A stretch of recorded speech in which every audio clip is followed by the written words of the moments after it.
TDP కంచుకోటలో ఫలిస్తున్న YCP వ్యూహం, ఎమ్మెల్యేకి ఎదురు తిరుగుతున్న జనం, రాజమండ్రిలో అసలేం జరుగుతోంది? టీడీపీ కంచుకోట రాజమండ్రి. ముఖ్యంగా ఆ పార్టీ ఎమ్మెల్యే బుచ్చయ్య చౌదరికి తిరుగులేదని భావిస్తున్న రూరల్ నియోజకవర్గంలో పరిస్థితులు తారుమారవుతున్నాయి. గత 2 ఎన్నికల్లో విజయబావుట ఎగరేసిన బుచ్చయ్య చౌదరికి ప్రస్తుత ఎన్నికల్లో ఎదురుదెబ్బలు తగులుతున్నాయి. ఎట్టి పరిస్థితుల్లోనూ బుచ్చయ్య చౌదరికి బ్రేక్ వేయాలని భావించిన వైసీపీ వ్యూహాలు ఫలిస్తున్నట్లే కనిపిస్తోంది. టీడీపీ తిరోగమనానికి, వైసీపీలో కొత్త ఉత్సాహానికి కారణమేంటి?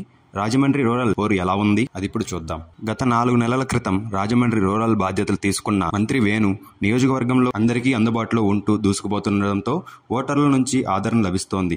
ఇదే సమయంలో 10 ఏళ్ల నుంచి ప్రాతినిధ్యం వహిస్తున్న బుచ్చయ్య చౌదరి తమకు అందుబాటులో ఉండడం లేదని, ఎలాంటి అభివృద్ధి చేయటం లేదని ఓటర్లు ఎదురు తిరుగుతున్నారు. బుచ్చయ్య చౌదరి ప్రచారంలో ప్రశ్నల వర్షం కురిపిస్తూ ఉక్కిరిబిక్కిరి చేస్తున్నారు. రాజమండ్రి నియోజకవర్గ ఇన్ఛార్జిగా వేణు వచ్చిన నుంచి పరిస్థితులన్నీ మారిపోయాయి.